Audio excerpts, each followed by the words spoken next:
मगाशी कोणीतरी प्रश्न विचारला म्हणून मी तिथून सुरुवात करतो. मला सगळ्यात जास्त चॉकलेट आवडतात, मी चॉकलेट खातो. वकील म्हणजे साधारणतः चहा पितात, मी चहा पित नाही, म्हणजे मला त्याची काही गरज वाटत नाही. खूप कोणी प्रेमाने देतात, जेव्हा मी गावागावांमध्ये फिरतो त्यांना वाटते की आपला चहा पिला नाही तर त्यांचा अपमान होईल असं त्यांना वाटत असते, तेव्हा मी काही त्यांना जास्त स्पष्टीकरण देता चहा पण घेतो. मी दारू पित नाही, मला त्याची गरज वाटत नाही, मला चढलेलीच असते.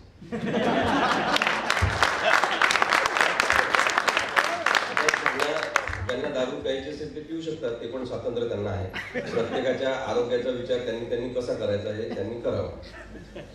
तर मी इथे जे सांगणार आहे ते तुम्हाला मान्य असलं पाहिजे असं काही आवश्यक नाही, तुम्हाला ते अमान्य पण राहू शकते. डॉक्टर आंबेडकरांनी जी घटना लिहिली आहे त्याच्यामध्ये जे अभिव्यक्ती स्वातंत्र्य आहे त्याच्यानुसार तुम्हाला माझं म्हणणं खोडून काढण्याचा अधिकार आहे, पण तुम्हाला इथे ऐकण्यासाठी बोलवलं असल्यामुळे कदाचित त्याच्यावर मर्यादा आहे.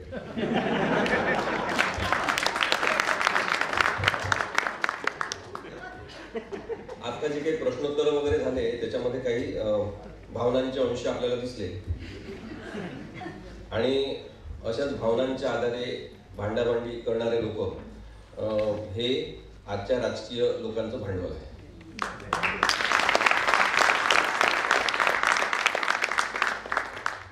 आपण फुलेवादी आहे का, शाहूवादी आहे का, आंबेडकरवादी आहे का, लोकमान्यवादी आहे का, गांधीवादी आहे का, मला खूपदा अशा याच्यात पडायचंच नसते.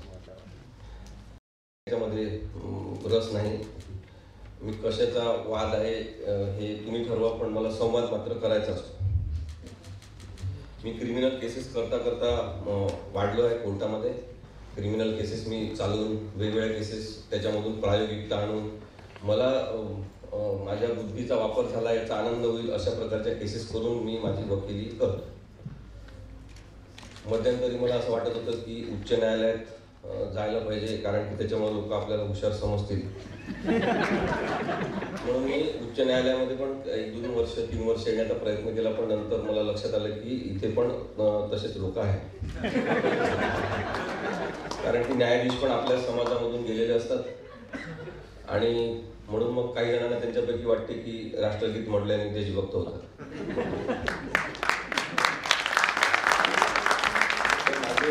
माझे मत स्पष्ट आहे. मी धर्मनिरपेक्षता बाळगली पाहिजे, मी लोकशाहीवादी असलो पाहिजे, मी माझे मत दुसऱ्यांवर लादायला नको, माझे मत दुसऱ्यांनी ऐकून घेतले पाहिजे, आपला कोणी सन्मान केला पाहिजे असं आवश्यक नाही, पण आपला विनाकारण कोणी अपमान करायला नको, असे जे सामान्य माणसांच्या आपल्या भावना असतात त्या सगळ्या भारतीय संविधानामध्ये नमूद केलेल्या आहेत. आणि त्याच्याच आधारे आपण हे पाहू शकतो की आपल्याला जे अभिव्यक्ती स्वातंत्र्य आहे तो अत्यंत महत्त्वाचा अधिकार आहे. काही अधिकार आपल्याला काही संघर्ष न करता मिळालेले आहेत, त्याच्यामुळे आपल्याला त्याचं महत्त्व नाही. जसं मतदानाचा हक्क आहे. काही प्रगत देशांमध्ये आत्ता 4-5 वर्षापूर्वी तिथल्या स्त्रियांना मतदानाचा हक्क देण्यात आला, पण आपल्याला तो एकसाथ सगळ्यांना मिळालेला आहे. तेव्हा पण काही जे लोक होते जे जातीयवादी धर्मवादी अशा प्रकारचं राजकारण करायचे आणि तसे विचार करायचे, त्यांचं म्हणणं होतं की विशिष्ट जाती धर्मावर आधारित मताचं मूल्य असलं पाहिजे. कोण श्रीमंत आहे गरीब आहे त्याच्यानुसार त्याच्या मताची किंमत असली पाहिजे. त्याच्यातून पुढे येऊन आपण भारतीय संविधान जे स्वीकारलेलं आहे त्याच्यामध्ये अभिव्यक्ती स्वातंत्र्य हे सगळ्यात महत्त्वाचं आहे. हे जे बाकीचे कलम मला सांगायचे आपल्याला 153 295 आणि 298 या कलमांच्या बाबतीत समजून घेत असताना आधी अभिव्यक्ती स्वातंत्र्य म्हणजे काय हे समजण्याची गरज आहे. तसं कायदा हा किचकट असतो, तो दुसऱ्यांना समजला नाही पाहिजे तरच वकिलांचं महत्त्व टिकून राहतं. पण मी साधारणतः माझी वकिली वाढवत असतानाच लोकांना जास्तीत जास्त सोप्या भाषेत आपण कायदे सांगितले पाहिजे अशा दृष्टीने आम्ही वकिली करण्याचा प्रयत्न करतो. ब्रिटिशांनी जे काही पद्धती आपल्या इथे आणल्या त्याच्यामध्ये आपण खूपच हुशार ठरलो की आपण ब्रिटिश गेल्यानंतर त्यांनी तयार केलेले कायदे त्याच्यावर भारतीय वगैरे असे शब्द लावून आपण त्याचं भारतीयीकरण केलं. त्याच्यामुळे जे पिनल कोड आहे ते आपण इंडियन पिनल कोड केलं आणि अनेक प्रोव्हिजन मात्र आपण तशाच ठेवल्या न तपासता. भारतामध्ये अनेक हुशार लोक असतानाही असं काय झालं हा प्रश्न आपण विचारला पाहिजे. आता इतके वर्ष लोकशाहीला झालेले असताना आपले पंतप्रधान म्हणतात मी आता नवीन कायदे करणार नाही, जुने कायदे रद्द करीन. पण जे नवीन कायदे होताना दिसतात ते मी ज्या क्षेत्रात आता वकिली करतो, पर्यावरणाच्या केसेस चालवत असताना मला दिसतात की सगळे धनदांडगे आणि कारखानदार, कंपनीवाले लोक मोठे मोठे यांच्यासाठी कायदे केले जातात आणि त्यांच्यासाठीच जुने कायदे रद्द केले जात आहेत. हे काही बरोबर नाही. या पार्श्वभूमीवर आता हेट स्पीचच्या संदर्भात आपण बोलतोय, द्वेषपूर्ण विधान आपण जे करत राहतो. अभिव्यक्ती स्वातंत्र्य हे प्रत्येकाला आहे. जगामध्ये कुठेच अभिव्यक्ती स्वातंत्र्य नाही असं नाही, पण अभिव्यक्ती स्वातंत्र्यावर प्रत्येक ठिकाणी काही बंधन आहे आणि त्यांना वाजवी बंधन असं आपण म्हणतो, म्हणजे रिझनेबल रिस्ट्रिक्शन. वाजवी बंधनांवर कायदा चालत असतो. ज्या कायद्यामध्ये अवाजवी बंधन असतात तो कायदा टिकाऊ राहत नाही, त्याच्या विरुद्ध आंदोलन होतात, चळवळी होतात आणि ते कायदे पण हाणून पाडण्याची प्रक्रिया सुरू होत असते. बेकार कायदे जे असतील, चुकीचे कायदे जे असतील, त्याच्या आधारे आंदोलनं झालेले आहेत, चळवळी झालेल्या आहेत, असंतोष लोकांमध्ये निर्माण झालेला आहे आणि सरकारबद्दल पण नाराजी व्यक्त करण्यात आलेली आहे. महाराष्ट्रामध्ये देवेंद्र फडणवीस यांनी एक चूक करण्याचा प्रयत्न केला, आपल्या सगळ्यांना माहिती आहे. त्यांनी सांगितलं की सरकार विरुद्ध कोणी बोलेल तर आम्ही त्यांना देशद्रोही ठरवू, अशा प्रकारचं त्यांनी एक नोटिफिकेशन काढलं. त्यांना ते मागे घ्यावं लागलं कारण की लोकांनी त्याच्याबद्दलचा आक्रोश व्यक्त केला. आता या सगळ्या पार्श्वभूमीवर अभिव्यक्ती स्वातंत्र्य वापरत असताना आपण हे समजून घ्यायला पाहिजे की आपल्याला आवडेल अशीच अभिव्यक्ती कोणाची असली पाहिजे असा आग्रह आपण ठेवू शकत नाही. मला आवडणार नाही अशा प्रकारचे कोणाचं तरी मत असू शकेल, ते पण ऐकून घेण्याची क्षमता ज्या ज्या लोकांमध्ये आणि समाजामध्ये आहे ते चांगल्या लोकशाहीचे घटक होऊ शकतात. माझी स्तुतीच करा, माझी तारीफच करा आणि तशा प्रकारची अभिव्यक्ती मी मान्य करणार असं जर आपण सांगितलं तर ती अभिव्यक्ती स्वातंत्र्याचा जो अर्थ आपल्याला कळलेला नाही हे आपण समजून घेतलं पाहिजे. मी आपल्याला उदाहरण देतोय. आता NCERTच्या एका पुस्तकामध्ये काही वर्षांपूर्वी डॉक्टर आंबेडकरांचं एक चित्र, कार्टून छापलं होतं. कासवावर बसलेले डॉक्टर आंबेडकर आणि त्याच्या मागे चाबूक घेतलेले पंडित नेहरू असं चित्र होतं. आणि ते चित्र लक्षात आल्यावर आपल्या सगळ्या दलित संघटनांनी, दलित बांधवांनी आंदोलन केलं, चळवळी केल्या, NCERTचं पुस्तक जाळलं. एवढंच नाही तर योगेंद्र यादव आणि डॉक्टर सुहास पळशीकर यांच्यावर काही ठिकाणी गुन्हे पण दाखल झाले. तर ही आश्चर्याची गोष्ट असते की अशा घटना भारतात घडतात आणि त्याला हवा दिली जाते राजकीय पक्षांकडे. महत्वाचा भाग आहे की डॉक्टर आंबेडकर स्वतः जिवंत असताना टाइम्स ऑफ इंडियामध्ये शंकर नावाच्या कार्टुनिस्टने हे कार्टून काढलं होतं आणि संविधानाचं काम इतक्या हळूवारपणे, संतपणे का सुरू आहे अशाबद्दलचं वक्तव्य करणारं ते कार्टून होतं. मग आता गमतीचा भाग बघा, डॉक्टर आंबेडकर जिवंत असताना जे कार्टून काढलं गेलं, जे त्यांनी बघितलं होतं, ते त्यांनी ज्या खिलाडू वृत्तीने घेतलं, त्या खिलाडू वृत्तीने दलित चळवळीतील लोकांना ते घेता आलं नाही कारण की अभिव्यक्ती स्वातंत्र्य आपल्याला कळलं नाही. मग आमचा बाप करून काही फायदा नाही. बापाचे विचार कळले नसतील. संविधानाचा जो बाप आहे तो माणूस, संविधानाचा जो बाप आहे तो माणूस हे समजून घेऊ शकतो की मी अभिव्यक्ती स्वातंत्र्य स्वतः लिहिलेलं आहे भारतीय संविधानामध्ये. मला हे माहिती आहे की माझी तारीफच करणारच अभिव्यक्ती नाही तर माझ्यावर टीका करणारी अभिव्यक्ती पण मला मान्य केली पाहिजे. तो मोठेपणा आपल्यामध्ये आहे. शिवाजी महाराजांचं इथे स्मारक करायचं कुठे त्या समुद्रामध्ये. आधीच्या पण सरकारने ठरवलं, आत्ताच्या पण सरकारने ठरवलं, बऱ्याच वर्षाची प्रोसेस झाली आणि आता ते देवेंद्र फडणवीसनी 3,600 कोटी रुपये जाहीर करून टाकले. जो कोणी राजकीय पक्षाचा माणूस सत्तेमध्ये येईल त्यांनी शिवाजी महाराजांवरचं प्रेम व्यक्तच केलं पाहिजे असं कंपल्सरी. मग स्पर्धा अशीच लागलेली आहे, ऑलिम्पिकची स्पर्धा, की आमचं सगळ्यात जास्त प्रेम आहे शिवाजी महाराजांवर, आम्ही करतोय पुतळा, आम्ही करतोय इंदू मिलमध्ये आंबेडकरांचं स्मारक. आपल्या इथे ही जी स्पर्धा लागलेली आहे याचं कारण आपण बिनडोकपणे भावनिक होतो आहे हे आहे.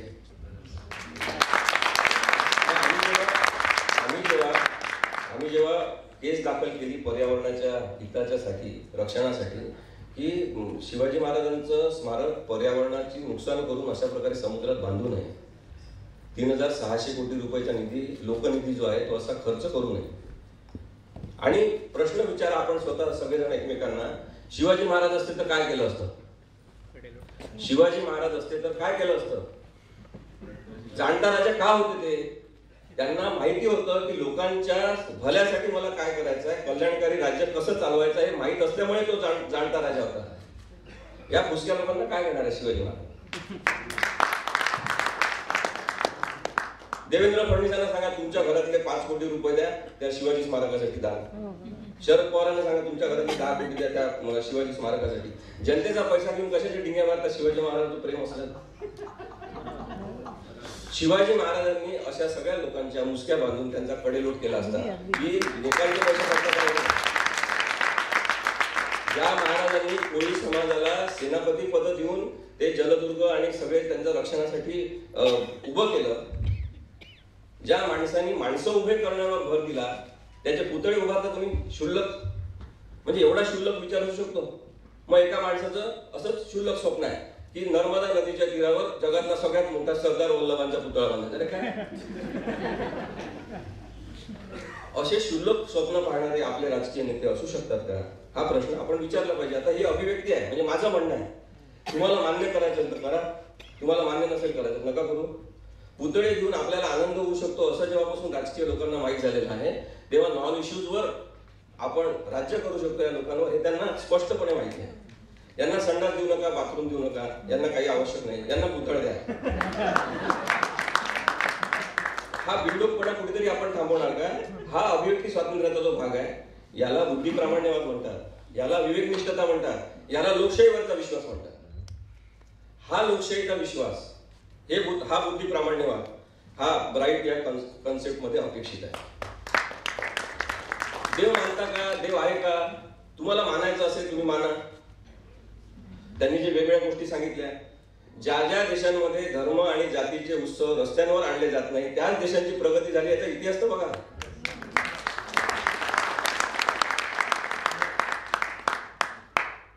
आम्ही मागे प्रयत्न केला, एक केस दाखल केली, कारण की आमच्या पुण्याच्या कोर्टामध्ये दत्त जयंती साजरी होत होती 25 वर्षापासून.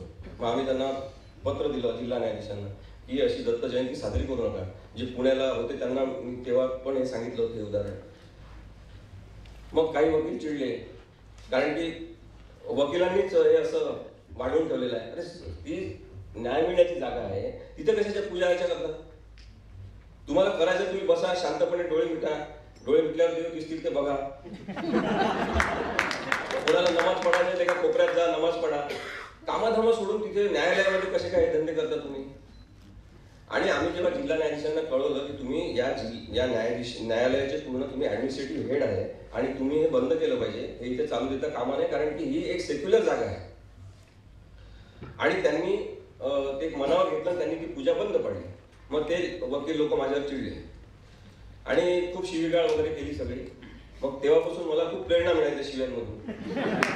मला असं वाटलं की आपण आता उच्च न्यायालयामध्ये एखादी केस दाखल केली पाहिजे की न्यायालयांमध्ये हे व्हायला नको. कारण की मी जे काम करतो त्या असे इंडिकेटर्स असतात, त्याला आम्ही पॉझिटिव्हली घेतलं तर आपण खूप मोठ्या गोष्टी करू शकतो असं माझ्या लक्षात आलं. मी ते पिटिशन पण ड्राफ्ट केलं रात्रंदिवस जागून, कारण की एखादा असा परिवर्तनाचा किडा डोक्यात घुसला की मला खूप त्रास होतो. मग त्यासाठी सगळं आपण म्हणून टाका पटकन पिटिशन मध्ये. पण जेव्हा मी दाखल करणार होतो त्याच्या 2 दिवस आधी लोकमत पेपरमध्ये मोठी बातमी आली. मला वाटतं ते आमचे मित्र आहेत अमर मोहिते, त्यांनी लिहिली होती की इथे उच्च न्यायालयामध्ये सत्यनारायण पूजा झाली आणि तिथे त्या उच्च न्यायालयातले 5-6 न्यायमूर्ती हजर होते. आता मला कोणत्या तोंडाने यांच्याकडे जायचं? त्याच्यामुळे आपली शक्ती वाया कधी घालवायची कधी नाही घालवायची हे पण आपल्याला ठरवावं लागते. सगळ्या गोष्टी काय आपण एकटेच बदलू शकत नाही. त्यामुळे समाज परिवर्तनाची इच्छा आणि आस असलेल्या बऱ्याच जणांना त्रास होतो की कसं सुरू आहे सगळं. तर तो त्रास करून न घेता आपण कायदा पण समजून घेतला पाहिजे. अभिव्यक्ती स्वातंत्र्याच्या अधिकारांचा किंवा एक हक्क म्हणून आपल्याला जे मिळालेलं आहे त्याचा सर्वाधिक गैरवापर कोणी केला आहे? त्याचा सर्वाधिक गैरवापर राजकीय लोकांनी केलेला आहे. त्यांच्यावर किती खटले दाखल झालेले आहेत? धार्मिक भावना दुखवण्याबद्दल, जातीय भावना दुखवण्याबद्दल, धर्माच्या नावाने समाजामध्ये तेढ निर्माण करण्याबद्दल, देवाचा वापर राजकीय कारणांसाठी केल्याबद्दल किंवा राजकीय गणित सेटल करण्यासाठी केल्याबद्दल या राजकीय पक्षाच्या लोकांवर किती गुन्हे झालेले आहेत? काहीही झालेले नाही. केव्हा गुन्हे दाखल करायचे हे पण त्यांना माहित असते, केव्हा गुन्हे विड्रॉ करायचे हे पण त्यांना माहित असते. ते लोक ठरवत असतात. मग तशा जर केसेस दाखल झाल्या असत्या तर ओवेसीवर केसेस दाखल व्हायला पाहिजे, तोगड्यावर व्हायला पाहिजे होत्या खूप. तो आचार्य धर्मेंद्र होता उघडा फिरत, त्याच्यावर व्हायला पाहिजे होत्या. असे प्रक्षोभक बोलणारे जे आहेत त्या सगळ्यांवर दाखल व्हायला पाहिजे होत्या, पण तसं होताना आपल्याला दिसत नाही. कारण की कायद्याचा फोलपणा हा आहे की पुराव्यांच्या आधारे चालणारे जे कायदे असतात आणि पुराव्यांच्या आधारे किंवा पुरावा संशोधन करत न्याय देण्याची जी प्रक्रिया असते, ज्याला ऍडवायझरी ज्युडिशियल सिस्टीम म्हणतात, त्याच्यामध्ये हा फ्लॉ आहे की पोलीस जेव्हा गुन्हे दाखल करतात तेव्हा त्यांना त्या कायद्यातल्या तरतुदीची किती माहिती आहे, कशा प्रकारचे अन्वयार्थ ते काढत आहेत त्याच्यावर ते अवलंबून असते. त्याच विरोधाभासामध्ये आपण बघा, सामान्य माणसांवर जेव्हा गुन्हे दाखल होतात तेव्हा पोलीस ते कडकपणे लिहितात. त्यांना सूचना मिळालेल्या असतात, पगाराच्या व्यतिरिक्त पैसे मिळालेले असतात आणि या माणसाला अडकलच पाहिजे असं सांगितलं गेलं असते, तेव्हा कायद्याचे अर्थ वेगळे असतात. या पार्श्वभूमीवर आपण जर पाहिलं 154A जे धर्म, जात, जन्मस्थान, भाषा, प्रांत या सगळ्यांच्या आधारे कोणी भेदभाव करू नये अशा प्रकारचं आहे कलम. आणि 295 मध्ये आहे की 295 मध्ये की आपण कोणाच्याही धार्मिक स्थानाची नासधूस करून त्या धर्मामध्ये त्याच्या आधारे तेढ निर्माण होईल अशा प्रकारचं कृत्य करू नये. असं असू नये असे कृत्य करणारे मुख्यमंत्री होऊ शकतात की नाही? मग लोकांना आता जर माहित झालं की बाबा असं करणारे पंतप्रधान पण होऊ शकतात, मुख्यमंत्री पण होऊ शकतात, मग आता अजून जास्त आपण असे कृत्य करायला पाहिजे. अशा संघटना पण काही निर्माण झाल्या आणि म्हणून आपण हे समजून घेतलं पाहिजे की पारंपरिक धार्मिकता, देवाबद्दलचा विश्वास, श्रद्धा या सगळ्या गोष्टी प्रत्येकाला आपापल्या बाळगता आल्या पाहिजे. त्याच्याबद्दलची श्रद्धा विश्वासाने जोपासता आली पाहिजे. परंतु कोणाच्याही धर्मावर आघात न करता आपण अभिव्यक्ती स्वातंत्र्य व्यक्त करू शकतो अशा प्रकारचा संतुलित विकास जर भारतीय समाजाचा झाला तर मतभेद टाळून, द्वेष टाळून आपण खूप चांगल्या प्रकारे अभिव्यक्ती देऊ शकतो. याच्याबद्दलचा पण एक विश्वास आपण समोर लक्षात घेतला पाहिजे. धर्म स्वातंत्र्याचा हक्क आहे तो मी एकदा सांगतो आणि मग आपण परत या कलमाकडे येऊ. कलम 25 जे आहे भारतीय संविधानातलं त्याच्यामध्ये धर्म स्वातंत्र्याचा हक्क दिलेला आहे. प्रत्येकाला कोणता धर्म स्वीकारायचा, कोणता धर्म सोडायचा याच्याबद्दलचा निर्णय घेण्याचा हक्क आहे आणि त्यांनी तो घेतला पाहिजे. मग आता सत्सद विवेक बुद्धीचे स्वातंत्र्य आणि धर्माचे मुक्त आचरण, प्रचार, प्रसार करण्याचे स्वातंत्र्य असं वर्णन या कलम 25 मध्ये दिलेलं आहे. 25(1) मध्ये धर्म स्वातंत्र्याच्या हक्कावर नेमकं काय होते की धर्माचे मुक्त आचरण, प्रचार, प्रसार अशा अर्थाने आपण धर्म स्वातंत्र्य समजून घेतो. बरेच जण त्याच अर्थाने ते घेतात. पण पहिलं जे वाक्य आहे की फ्रीडम ऑफ कॉन्सायन्स, सत्सद विवेक बुद्धीचे स्वातंत्र्य आणि धर्माचे आचरण, प्रचार, प्रसार करण्याचे स्वातंत्र्य असं जे म्हटलेलं आहे त्याच्यामध्ये सत्सद विवेक बुद्धीचे स्वातंत्र्य हे आपण लक्षात घेतो. फ्रीडम ऑफ कॉन्सायन्स अँड असं म्हटलेलं आहे. म्हणून मी ते सांगतो सगळ्यांना, पण मी कॉलेजमध्ये पण मुलांशी बोलत असतो लॉच्या तेव्हा की अँड हा कनेक्टिव्ह शब्द आहे, कनेक्टिंग वर्ड आहे. त्यांनी सांगितलं की याच्या सोबत आणि तुम्हाला हे पण अधिकार आहे. त्यामुळे जेव्हा फ्रीडम ऑफ कॉन्सायन्स आहे तेव्हा तो धर्म बाळगायचा की नाही, तो धर्म स्वीकारायचा की नाही, कोणता धर्म स्वीकारायचा की कोणताच धर्म स्वीकारायचा नाही याच्या सगळ्यांबद्दलचं स्वातंत्र्य आहे. मग हे स्वातंत्र्य काही लोकांना आपण उपभोगू द्यायचं की नाही, की एका साच्यामध्ये सगळे असले पाहिजे. म्हणून मग एक धर्म, एक जात, एक संस्कृती, एक रंग, एक भाषा अशा प्रकारची ती संस्कृती हिटलरने आणली होती आणि त्याचे काही पालक इथे आहेत. तर त्यांना हे असं वाटतं की नाही सगळे एकसारखेच असले पाहिजे. तसं नाही झालं तर भारतीय संविधानामध्ये तसं चालणारच नाही. त्याच्यामुळे श्रद्धा ठेवण्याचं स्वातंत्र्य आहे, विश्वास ठेवण्याचं स्वातंत्र्य आहे, तसं श्रद्धा न ठेवण्याचं पण स्वातंत्र्य आहे. ते मान्य करायला पाहिजे. हा विचार जो आहे तो कदाचित ब्राईटचा विचार आहे, म्हणजे काही चुकीचं असेल तर तुम्ही सांगा. मग या पार्श्वभूमीवर हे कलम जे आहेत 154A आणि 295A हे कुठे कुठे लोकांचं गुन्हेगारीकरण करतात त्याची जर माहिती आपण घेतली तर आपल्याला हे दिसेल की बरेचदा खूप क्रिटिकल अवस्थेमध्ये या कलमांचा वापर करून लोकांना नामोहरम करण्याचा प्रयत्न केला जातो. मी तुम्हाला काही उदाहरणं पण दिली. तर त्यांनी तो अभ्यास केला आणि त्यांनी सांगितलं की हेट स्पीच, द्वेषमूलक वक्तव्य म्हणजे काय याची व्याख्या करत असताना कलम 19 आणि कलम 21, म्हणजे कलम 19 काय अभिव्यक्ती स्वातंत्र्य आणि कलम 21 आहे जीवन जगण्याचा हक्क, मानवी प्रतिष्ठेसह जीवन जगण्याचा हक्क यांचा एकत्रित मेळ घालून याचा विचार करावा लागेल की या कलमांचा गैरवापर होतो आहे का, आणि हे कलम किंवा या कलमांचं अस्तित्व हे अभिव्यक्ती स्वातंत्र्याला आणि जीवन जगण्याच्या हक्काला बाधक आहे. Whether they are encroaching on the freedom of expression and right to life, या संदर्भात त्यांनी तो अभ्यास केला. आणि या पार्श्वभूमीवर जे काही ठरलेलं आहे ते मी तुम्हाला फक्त सांगतो की धर्माच्या आधारे तेढ निर्माण करण्यासंदर्भात आणि इतरही आधारांवर त्यांनी चर्चा केली. एकतर पहिली गोष्ट आहे की प्रचंड संवादावर विश्वास असला तर चांगले परिणाम आपल्याला दिसतात. लोकशाहीमध्ये संवादावर खूप विश्वास पाहिजे की काही पण होईल तरी बोलून प्रश्न सुटू शकतात. अशा प्रकारचा विश्वास असेल तर चांगले कायदे येऊ शकतात आणि लोकशाही पण चांगल्या प्रकारची अस्तित्वात येते. आता या कायद्यामध्ये जे सांगितलंय की व्यक्तिगत स्वातंत्र्य हा भारतीय लोकशाहीचा आत्मा आहे. व्यक्तिगत स्वातंत्र्य ही सुंदरता आहे लोकशाहीमध्ये आणि मतभिन्नता हा त्यातला सगळ्यात सुंदर भाग आहे की जेवढे जेवढे लोक असतील तेवढ्यांचे वेगवेगळे मतं असतील आणि त्यांचा सगळ्यांचा आदर होत असेल अशा प्रकारचं वातावरण हे लोकशाहीसाठी अत्यंत पूरक आणि पोषक आहे.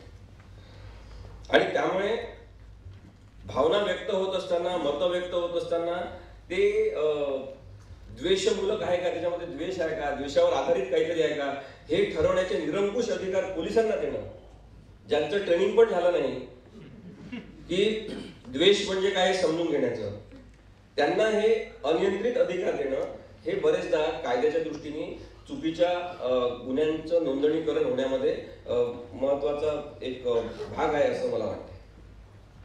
पोलिसांवर अनेक जबाबदाऱ्या आहेत, त्याच्यामुळे त्यांच्यावर खूप जास्त जबाबदाऱ्या टाकू नये किंवा मग त्यांच्या प्रशिक्षणामध्ये या संदर्भात अभ्यासक्रमामध्ये समावेश केला पाहिजे. मी पोलिसांच्या पण ट्रेनिंगला जातो, न्यायाधीशांच्या पण ट्रेनिंगला जातो, म्हणून मला माहिती आहे की बरेचदा आपण आपल्या गाठी सगळ्या समाजामध्ये तयार झालेल्या त्या घेऊन त्या पदावर बसत असतो. आणि जेव्हा प्रशिक्षण आम्ही देतो तेव्हा हाच मुद्दा येत असतो की सगळं सांगितल्यावर सुद्धा हे काहीतरी असंच आहे असं समजून घेण्याची जी प्रवृत्ती असते त्याच्यामध्ये मोकळेपणा नसल्यामुळे बरेचदा अन्वयार्थ समजून येत नाही.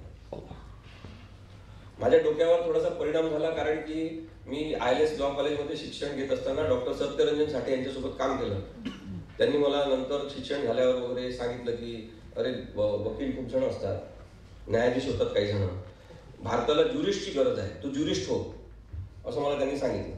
मी त्यांना विचारलं ज्युरिस्ट म्हणजे काय, मग त्यांनी मला सांगितलं असे अन्वयार्थ काढता आले पाहिजे, कायद्याचे अर्थ काढता आले पाहिजे आणि लोकशाहीसाठी कायद्याचे अर्थ ठामपणे सांगता आले पाहिजे. आपलं काही घेणं देणं कोणाशी नाही, आपलं कायद्याशी घेणं देणं आहे, अशा अर्थाने कोणीतरी बोलणारं पाहिजे. आणि मला असं वाटतं की ती एक गॅप आहे, खूप जण कसं बोलणारे पाहिजे. म्हणजे जेव्हा मी आता पर्यावरणाच्या एका कॉन्फरन्ससाठी गेलो होतो, वर्ल्ड कॉन्फरन्ससाठी, तर मी 3 वर्षापूर्वी ॲडव्होकेट मुकुल रोहितगी यांचं विधान ऐकलं पर्यावरणाबद्दल. ते म्हणाले पर्यावरणाचं संरक्षण झालंच पाहिजे, कायदे कडक केलेच पाहिजे असं वगैरे सगळं बोलणारे. या कॉन्फरन्समध्ये ते म्हणाले की न्यायालयाने फार पर्यावरणाच्या प्रश्नामध्ये लुडबुड करू नये. पर्यावरणाचे कायदे इतके जाचक आहे की समुद्री किनारपट्टीच्या संरक्षणाबद्दलचे कायदे थोडेसे रिलॅक्स केले पाहिजे आणि विकासाचा दृष्टिकोन ठेवला पाहिजे. जेव्हा कायद्याची बाजू मांडणारे केवळ सरकारची बाजू मांडायला लागतात तेव्हा फार भयानक पसरत असते, हे आपण लक्षात घ्या. उच्च न्यायालयामध्ये पण आणि लोअर कोर्टामध्ये पण सरकारी वकील म्हणजे सरकारने केवळ अपॉइंट केलेले आहे, ते सरकारची बाजू मांडण्यासाठी नाही आहे, कायद्याची बाजू मांडण्यासाठी आहे. हे जेव्हापर्यंत प्रस्थापित होत नाही तोपर्यंत अन्यायकारक परिस्थिती दूर होणार नाही. या कायद्यांच्या संदर्भात पण हेच मत विधी आयोगाने व्यक्त केलेलं आहे की पोलीस आणि वकील यांना या कायद्यांबद्दलची अत्यंत स्पष्टता असली पाहिजे, तर चुकीचे केसेस चुकीच्या कारणांसाठी दाखल होणार नाही. आपण धर्माचा अपमान करणार का, आपण धर्माबद्दल द्वेषपूर्ण बोलणार का किंवा बोललो का, याची शहनिशा करण्याचं सगळ्यात महत्वाचं साधन कायद्यामध्ये काय आहे, इंटेन्शन कसं होतं. क्रिमिनल लॉ मध्ये सगळ्यात महत्वाचा इंटेन्शन, उद्देश. तो उद्देश होता का हे सगळ्यात महत्वाचं आहे. अनेक केसेसमध्ये जेव्हा सर्वोच्च न्यायालयापुढे पण अशा काही केसेस गेल्या तेव्हा त्यांनी सांगितलं की उद्देश हा महत्वाचा आहे. आणि उद्देश कसा असला पाहिजे की मी बोलल्यावर काहीतरी, जसं मुंबईतून काही जण बोलायचे असं होऊ देणार नाही असं म्हटलं की लोक भडकून तिकडे मारापिटी करायला.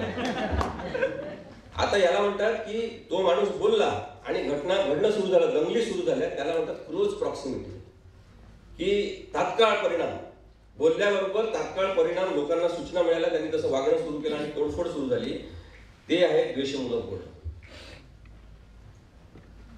त्याच्यामुळे उद्देश आणि तात्काळता त्याच्यामधली क्लोज प्रॉक्सिमिटी ही बघूनच पोलिसांनी गुन्हे नोंदवले पाहिजे. हा साधा जो भाग आहे तो समजून घेतला जात नाही बरेचदा आणि त्याच्यामुळे या कलमांचा गैरवापर झालेला आहे.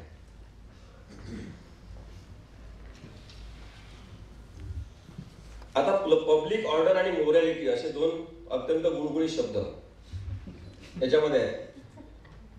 म्हणजे जसं आपण म्हणतो की अच्छे दिन आएंगे असं, जेव्हा गरिबी हटावी आधी घोषणा होती. म्हणजे ते असंच असतं याच्यामध्ये की तुम्ही कितीही त्याचे अर्थ शोधण्याचा प्रयत्न करा, चांगलेच अर्थ निघतील, पण नेमकं काय होणार ते तुम्हाला कळणार नाही. तसंच कायद्याच्या अनेक ठिकाणी आहे की पब्लिक ऑर्डर आणि मोरॅलिटी म्हणजे काय. मग तुम्ही कितीही कथ्याकूट करत बसा, मग प्रकाश रेड्डींना बोलत ते 10 अर्थ सांगतील, कारण का ते हुशार आहेत, ज्यांना अनुभव आहे ते असे सांगू शकतात. म्हणून मग पब्लिक ऑर्डर म्हणजे काय आणि मोरॅलिटी म्हणजे काय, या अशा गुणगुणित शब्दांना आपण कायद्यामध्ये भरून त्याच्याबद्दलचे अनियंत्रित अर्थ काढण्याचे अधिकार निदान व्यवस्थेमधल्या लोकांना देऊ नये. या संदर्भातली स्पष्टता अनेक देशांमध्ये नाही, म्हणजे आपण भारत देश म्हणून मागासलेला तसं नाही. अमेरिकेमध्ये, कॅनडामध्ये मी हे सगळ्या या संदर्भातले सगळ्या देशातले कायदे बघत होतो 2 दिवसापासून. या कोणत्याच देशामध्ये ती स्पष्टता नाही. They all are struggling to find out exact meaning and exact wording of this law. आणि म्हणून त्यांचं हे पण म्हणणं आहे की मग असे कायदेच नको आपल्याला. मागे मोहम्मद पैगंबराबद्दल एक फिल्म काढली एका अमेरिकन मुस्लिमांनी आणि त्याच्याबद्दल सगळीकडे दंगे, धोपे, आंदोलन, जाळपोळी हे सुरू झालं. भारतातले पण अनेक मुस्लिम, त्यांनी फिल्म पण नसेल पाहिली, त्यांनी पण ते देश का हो गया, मोहम्मद पैगंबर का अपमान हो गया, आणि त्यांनी सुरू केलं दंगे, धोपे वगैरे सगळं. तेव्हा हिलरी क्लिंटन या परराष्ट्र मंत्री होत्या. खूप दबाव आल्यामुळे त्यांना प्रेस कॉन्फरन्स घ्यावी लागली आणि त्यांनी सांगितलं प्रेस कॉन्फरन्समध्ये की आम्ही या फिल्मवर बंदी आणणार नाही. मी जगातल्या लोकांना सांगू शकत नाही की कोणत्या लेवलचं अभिव्यक्ती स्वातंत्र्य आम्ही आमच्या देशातल्या लोकांना दिलेलं आहे. त्यांना प्रत्येक मत मांडण्याचा अधिकार आहे, त्याच्यामुळे आम्ही याच्यावर बंदी आणू शकत नाही. या पार्श्वभूमीवर आपले भुक्कड बौद्धिकतेचे आपले इथले सेन्सॉर बोर्डचे लोक, म्हणून मला हे म्हणायचं की विकास हा जेव्हा होत असतो तेव्हा तो फक्त रस्त्यांचा विकास, मोठे मोठे ते रस्ते आणि मोठे मोठे चमकदार लाईट लावायचे, नाईट लाईफ सुरू झालेला आहे म्हणून आपला विकास झालेला आहे, हे जे सांगितलं जाते आपल्याला तसं नाही आहे. आपण किती कोणत्या गोष्टी चांगल्या पद्धतीने समजून घेतो ते विकासाचं लक्षण आहे.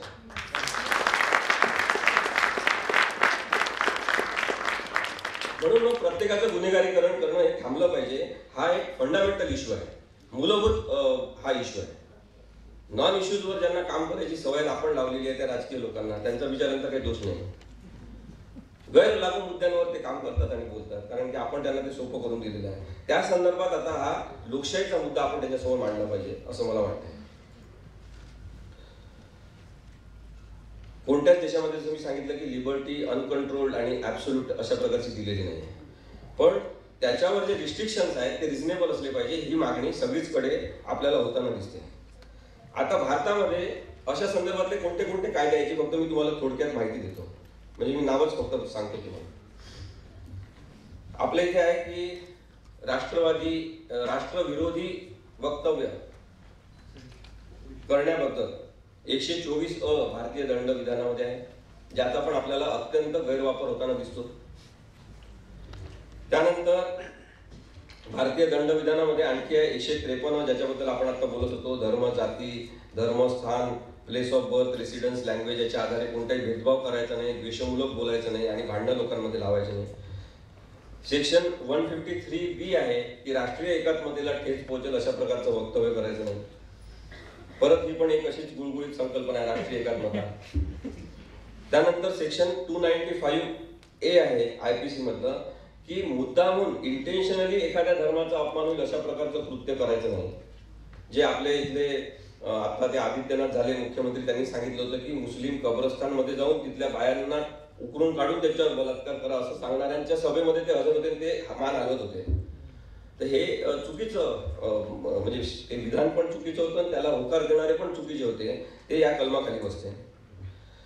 त्यानंतर अशा प्रकारे एखादा शब्द, वाक्यरचना मुद्दामून म्हणणं की ज्याच्यामध्ये रिलिजियस फिलिंग्स कोणाचे तरी हर्ट होतील, हे 298 कलमामध्ये सांगितलं आहे. आणि 505 कलम जे IPCचं त्याच्यामध्ये सांगितलं की अशा प्रकारे द्वेष पसरवणारं, तेढ निर्माण करणारं, धर्म द्वेष निर्माण करणारं, जातीवर आधारित भेदभाव निर्माण करणारं वक्तव्य करणारे मजकूर छापणं, त्याचं पब्लिकेशन करणं याच्यावर बंदी आहे आणि तो गुन्हा ठरू शकतो. त्यानंतर दुसरा महत्वाचा कायदा आहे, तो आहे लोकप्रतिनिधित्व कायदा, की धर्माच्या आधारावर धर्मामध्ये तेढ निर्माण करून मतं मागता येत नाही, हा कायदा आहे. त्याच्यामध्ये पण आपण अभिव्यक्ती स्वातंत्र्यावर ब्रेक लावलेला असं दिसते. पण त्या संदर्भातही आपण कधीही बघितलं तर म्हणजे आता राज ठाकरे जे बोलतात ते प्रादेशिकतावादावर येतात, भाषेवर येतात, शिवसेना पण भाषेवर येते. तर हे चालत नाही 123 मध्ये लोकप्रतिनिधित्व कायद्यामध्ये. पण त्यावेळेस ते राजकारण केलं जाते, लोक ऐकून घेतात, कोणी केस दाखल करायला जात नाही. त्यानंतर protection of civil rights act, नागरी हक्क संरक्षण कायदा, त्याच्यामध्ये पण कोणीही कोणत्याही माणसाचे नागरी हक्क जर बाधित करत असेल तर त्याच्यावर केस दाखल होऊ शकते.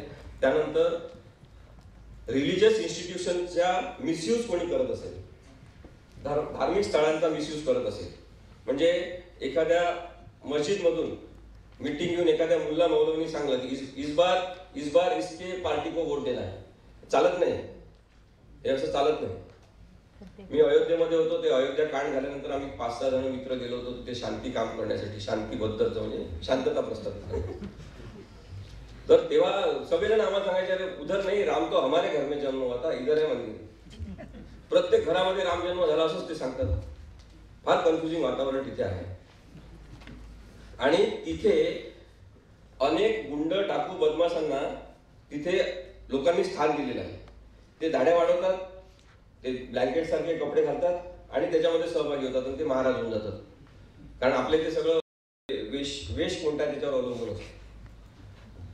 त्यांचं गुन्हेगारीकरण त्याच्या धर्माच्या खाली लपवलं जाते. धर्मस्थानांचा अशा प्रकारे वापर सगळीकडे होत असताना हे समजून घ्यायला पाहिजे, मुस्लिम असो, हिंदू असो, ख्रिश्चन असो, की धर्माच्या आधारे अशा प्रकारे फूट पाडण्याचं काम जर धर्मस्थळांचा वापर करून होत असेल तर त्याच्याबद्दलचा स्पेसिफिक कायदा 1988 मध्ये बनला, पण त्याची कोणतीही अंमलबजावणी होताना दिसत नाही. मग एक आहे केबल टेलिव्हिजन नेटवर्क ऍक्ट. मी अगदी थोडक्यात त्यातलं सांगतोय की कोणत्याही प्रकारे प्रोग्राम किंवा ट्रान्समिशन, रिट्रान्समिशन अशा प्रकारे ऍडव्हर्टाईज करण्याचा प्रकार जो आहे तो चालत नाही. आता इलेक्शनच्या वेळेसच इलेक्शन असते आणि त्याच्याच वेळेस इलेक्शन सारखे भाषण होतात असं नाही, आता वर्षभरच इलेक्शन असते. त्याच्यामुळे सगळ्या माध्यमांमधून पण प्रचार तंत्र सतत वापरलं जाते, ते चालत नाही कायद्यानुसार, हे मी तुम्हाला सांगतो. मग आपली अभिव्यक्ती काही असेल तर ती सामान्य माणूस म्हणून दडपली जाईल आणि ज्यांच्याजवळ ताकद आणि शक्ती आहे ते कोणत्याही माध्यमांचा वापर करून कशी अभिव्यक्ती करत राहतील, हे कसं चालते, हे आपण प्रश्न स्वतःला विचारायला पाहिजे. म्हणून मी आपल्याला सांगतो. नंतर सिनेमॅटोग्राफिक ऍक्ट आहे, त्याच्यामध्ये पण सांगितलं आहे की बोर्ड ऑफ फिल्म सर्टिफिकेशन हे जे आहे ते कोणत्या याच्यावर बंदी आणायची, कट द्यायची याच्याबद्दलचा विचार करू शकतो. पण एकतर्फी नैतिकता लादण्यासाठी जर सेन्सॉर बोर्डांचा वापर होताना आपण बघतो तर तोही अभिव्यक्ती स्वातंत्र्याचा संकोच आहे, गैरवाजवी ते आहे, त्याच्यामध्ये रिझनेबलनेस नाही आणि म्हणून त्यांचा पण वापर चुकीचा आहे. क्रिमिनल प्रोसिजर कोडमध्ये आहे की स्टेट गव्हर्नमेंट विरुद्ध कोणत्याही प्रकारचं पब्लिकेशन केलं असेल, सत्ता उलटून टाकण्याची भाषा असेल तर 95 नुसार त्याच्यामध्ये केस चालू शकते आणि 295 नुसार गुन्हा दाखल होऊ शकतो. शेवटचा आहे 144 कलम. आणखी पण काही आहेत पण मी ते वगळतो. 144 कलम जे आहे त्याच्यामध्ये आणि बॉम्बे पोलीस ऍक्टचा वापर करून अनेकदा, आता इथे बरेच जण चळवळीतले लोक आहेत त्यांना माहिती आहे की केव्हा जमावबंदी लागू करायची, केव्हा नाही करायची. काही वेळेस तर ते वर्षभरासाठी जमावबंदीचा आदेश असतो. खरं म्हणजे विशिष्ट परिस्थितीमध्ये दुसरा काही उपाय नसेल तेव्हा जमावबंदीचा आदेश केला पाहिजे. पण कोणी मोर्चा काढायचा नाही काढायचा, त्यांना काढू द्यायचा की नाही, कोणाला सभा घेऊ द्यायची की नाही. म्हणजे राज ठाकरेंच्या सभांच्या वेळेस का बंदी, राज ठाकरेंना पुण्यामध्ये सभा घेण्यासाठी त्यांनी बंदी केली, घेऊ शकत नाही, जागाच नाही. अरे प्रत्येक राजकीय पक्षाला अधिकार आहे, त्यांना जागा द्यायला पाहिजे तुम्ही त्यांचं मत मांडण्यासाठी. आणि मग बाकीच्या पक्षाचे लोक येतात श्रीमंत पक्षाचे, तेव्हा त्यांना तुम्ही कशी जागा देता उपलब्ध करून? हे आपण समजून घेतलं पाहिजे की आपण कोणाचाही विरोध करत असू तरी त्याचं विश्लेषण हे कायदेशीर दृष्टिकोनातूनच झालं पाहिजे आणि अशा प्रकारे गैरवाजवीपणे कोणावर तरी बंधन लादणे चालणार नाही हे सांगितलं पाहिजे. आणि म्हणून या लॉ कमिशननी काही या गोष्टी सगळ्या विचारात घेतल्या आणि त्यांनी हे ठरवलं की या संदर्भात इलेक्शन लॉ मध्ये स्ट्रेंथनिंग केलं पाहिजे. कारण त्यांचा निष्कर्ष असा आहे, मी तुम्हाला मुद्दाम सांगतो, त्यांचा निष्कर्ष असा आहे की 153A आणि 295A म्हणजे धार्मिक तेढ निर्माण करणे, धर्मस्थळांची नासधूस करून तिथून काहीतरी मत प्रसारित करणे, या संदर्भात सगळ्यात जास्त दोषी आणि गैरवापर करणारे राजकीय लोक आहेत. हा लॉ कमिशनचा रिपोर्ट आहे आणि त्याच्यामुळे त्यांनी असं ठरवलेलं आहे की इलेक्शनच्या संदर्भातले कायदेच आपण स्ट्रेंथन केले पाहिजे, ज्याच्यामुळे इलेक्शनच्या वेळेस हे लोक ज्या प्रकारे वक्तव्य करतात त्याच्यावर चाप बसू शकेल. आता फक्त इलेक्शनच्या वेळेस आचारसंहिता असल्यामुळे बाकीच्या वेळेस ते काही बोलू शकतात, त्याच्याबद्दल पण विचार करण्याची गरज आहे. शेवटचा मुद्दा मी मांडतो की ते रोमिओ स्क्वॉड काढलं, अँटी रोमिओ स्क्वॉड. मी कॉलेजमध्ये असतो तर मला खूपदा अटक झाली.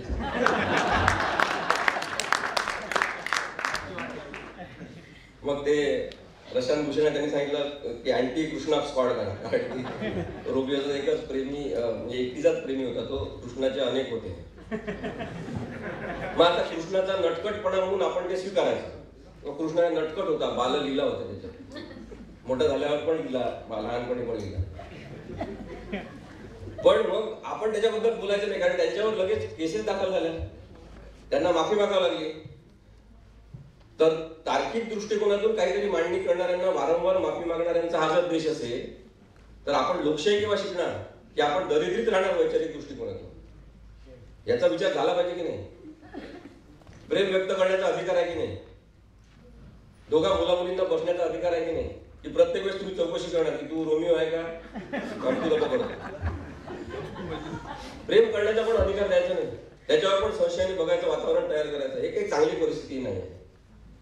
त्याच्यामुळे हे मॉरल पोलिसिंग जे आहे ते सगळ्यात सोपा भाग असतो करणं, आणि ते सोपा भाग करून लोकांच्या भावनांना हाताळत आम्ही काहीतरी खूप चांगलं करतोय असं दाखवण्याचा जो प्रयत्न होतो तो अत्यंत चुकीचा आहे. एखादी मूवी असते, म्हणजे जसं आनंद पटवर्धन मूवी बनवायची, त्यांनी बनवली राम के नाम. मग त्याच्यामध्ये रामाच्या नावाने काय राजकारण सुरू हे दाखवत होते ते, त्याच्यातले वेगवेगळ्या मुलाखती, घटना, जाळपोळ होताना हे सगळं दाखवत होते. तर अचानक सेन्सॉर बोर्डने सांगितले हे व्हायलंट आहे. म्हणजे समाजामध्ये जे सुरू आहे त्याचं रिफ्लेक्शन जर मूवीमध्ये दिसणार नाही तर सगळेजण काय अशा ड्रीम वर आधारित काय म्हणतात त्या फिक्शनल मूवीज बनवायच्या का? इकडून तो डायनासोर येईल असा, आ करेल असं, काही असं थोडी असते. काही काही रिअलिस्टिक मूवी असतात, ते लोक आपलं स्वतःचं आर्थिक नुकसान करून पण ते करतात, त्या झाडामागे फिरत गाणेच म्हणत बसणार. या सगळ्या पार्श्वभूमीवर त्यांना जो त्रास झाला अशा प्रकारच्या मूवी बनवणाऱ्यांना, तो पण कोर्टाने काही केसेस मधून लक्षात घेतलेला. आनंद पटवर्धनांची पण स्वतःची केस झालेली आहे, त्याच्यात पण त्यांनी सांगितलं की एखाद्या मूवीमध्ये व्हायलन्स हा दाखवत असताना पीसची प्रोसेस कशी सुरू झाली हे जर दाखवत असतील तर ती पीस प्रोसेस सुरू होण्यासाठीचे कारण महत्वाचे आहेत, ते दाखवण्याचा अधिकार प्रत्येकाला आहे. त्यामुळे तुम्ही अशा प्रकारे त्याच्यावर बंधन आणू शकत नाही. हे जर सुप्रीम कोर्टाला आणि हायकोर्टाला वारंवार सांगावं लागत असेल तर व्यवस्थेमध्ये प्रॉब्लेम आहे, व्यवस्थेतल्या लोकांच्या डोक्यामध्ये प्रॉब्लेम आहे, किंवा त्यांना राजकीय कारणांसाठी वापरलं जात आहे. आणि त्याच्यामुळे या सगळ्या गोष्टींचा विचार खूपच म्हणजे काय म्हणतात त्याला सक्रियपणे करण्याची गरज आहे. आता इलेक्शनच्या लॉ संदर्भात आपण पाहतो, बाळासाहेब ठाकरे असे एकमेव मोठे नेते आहेत की ज्यांनी खूपच वेगळ्या प्रकारचं राजकारण करून आपलं नाव प्रस्थापित केलं. त्यांचं राजकारण कसं पण असेल पण एक अत्यंत वेगळे व्यक्ती महाराष्ट्रात.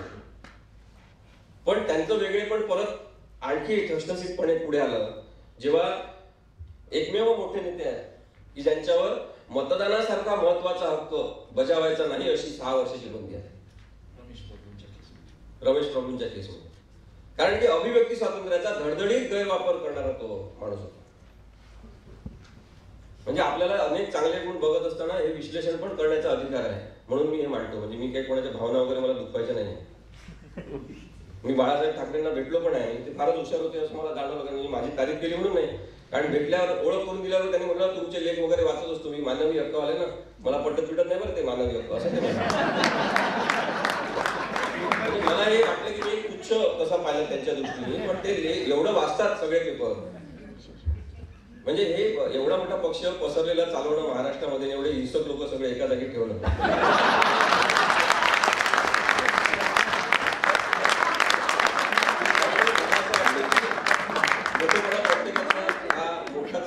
त्याच्याबद्दल आपल्याला काही म्हणायचं नाही. पण त्यांच्या निधनानंतर ठाण्याच्या ज्या मुलींनी ट्विट केलं फेसबुकवर काहीतरी, श्रेया म्हणून त्या मुली, शाहीन आणि तेव्हा जो काही गदारोळ झाला त्याच्यामध्ये पण परत सुप्रीम कोर्टाला हे सांगावं लागलं की हे इन्फॉर्मेशन टेक्नॉलॉजी ऍक्ट मधलं 65 हे कलम चुकीचं आहे. 66 त्यांनी सांगितलं स्ट्रॉक ऑफ करा, हे काढून टाका हे सगळं.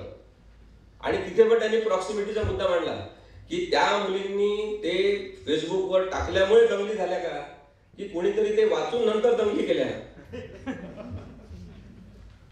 आणि म्हणून हे आपण खूपच शहनिशा करताना, कायद्याची अंमलबजावणी आणि वापर करताना तटस्थपणे हा विचार करता आला पाहिजे. पोलिसांवर पण तेव्हा दबाव आणि त्यांच्यावर गुन्हे नोंदवण्यात आले त्या मुलींवर, हेही कोर्टाने त्यांच्या याच्यामध्ये नमूद केलेलं आहे.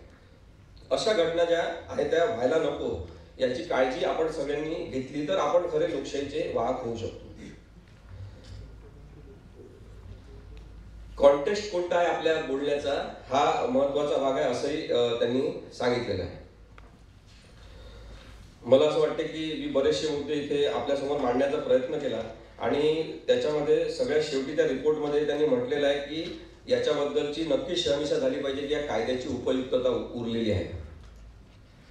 ब्रिटिशांनी कायदे तयार केले होते, त्यांच्या विरुद्ध आपण बोललो की आपल्याला खटले दाखल करण्यासाठी, म्हणजे 124 सुद्धा की त्यांच्या विरुद्ध काही बोललो तर आपण राष्ट्रद्रोही ठरू असं करण्याची तरतूद, कारण ते जे काही करायचे ते कायदेशीर करायचे ब्रिटिश. म्हणजे ते जेव्हा भिकाऱ्यांना पण पकडायचे तेव्हा ते त्यांनी आधी भिक्षेकरी होम काढले, भिक्षेकरी स्वीकार केंद्र, आणि त्याच्यानंतर भिक्षेकरी प्रतिबंध कायदा आणला आणि मग त्यांना पकडून त्या केंद्रात टाकायचे. त्याच्यामुळे ते जे काही करायचे ते यंत्रणा निर्माण करून कायद्याच्या दृष्टीने सगळं करण्याचा प्रयत्न करायचे. आता हे जे कलम आहे ते त्यांनी आपल्या सोयीसाठी तेव्हा आणलं होतं की ब्रिटिश राज्य व्यवस्थेचं संरक्षण झालं पाहिजे. ब्रिटिश राज्य व्यवस्था आणि ब्रिटिश पूर्ण समाज जो धर्मावर आधारित आहे, जो येशूच्या एका ऑर्डरवर तयार झालेला आहे असं त्यांचं म्हणणं आहे, त्याच्या अनुसार ते आणलं होतं की त्या सर्वोच्च आणि परमोच्च अशा पित्याची कोणी निंदा नालस्ती करायची नाही, अपमान करायचा नाही.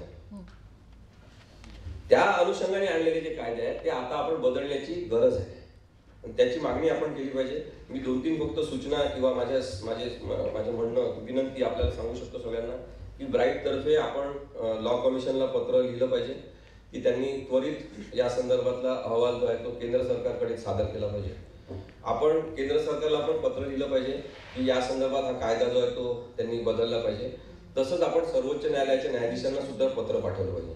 आजकाल ईमेल, SMS आणि ते व्हॉट्सअप असल्यामुळे आपल्या पत्रांवर काही विश्वासच राहिला नाही. पण माझं असं म्हणणं आहे की पत्र पाठवले पाहिजे आणि त्याचा उपयोग होतो. आम्ही अनेकदा ते करण्याचा प्रयत्न करतो. लेटर पिटिशन हा जो दुर्लक्षित भाग आहे की आपण माणूस, मी एक नागरिक म्हणून मी काय करू शकतो, माझा एक 4-5 जणांचा समूह मी काय करू शकतो, आपण पाठवलं पाहिजे. आपण प्रत्येक ठिकाणी खर्च करून, आर्थिक सोर्स घेऊन, आपण आपला वेळ देऊन बरेचदा सामाजिक परिवर्तन कायद्याच्या दृष्टिकोनातून घडून आणू शकत नाही. ते आपण पत्रांच्या माध्यमातून केलं पाहिजे. मी जर काही जास्तीचं बोललो असेल तर तुमच्या सगळ्यांची जाहीरपणे क्षमा मागतो. माझं जे म्हणणं आहे त्याच्यातला सगळाच भाग बरोबर आहे असं काही माझं म्हणणं नाही, आग्रह पण नाही. तुम्ही ते सोडून देऊ शकता जे काही चुकीचं असेल ते. त्याच्याबद्दलचे काही प्रश्न असेल ते पण मी उत्तर देण्याचा प्रयत्न करेन. पण मी जे काही बोललो आहे त्याच्यावर मी ठाम आहे. मी ते मला पटल्यामुळे ते मी मांडतो. त्याचा अर्थ जर आपण चुकीचा काढला तर त्याची जबाबदारी मी घेत नाही. धन्यवाद.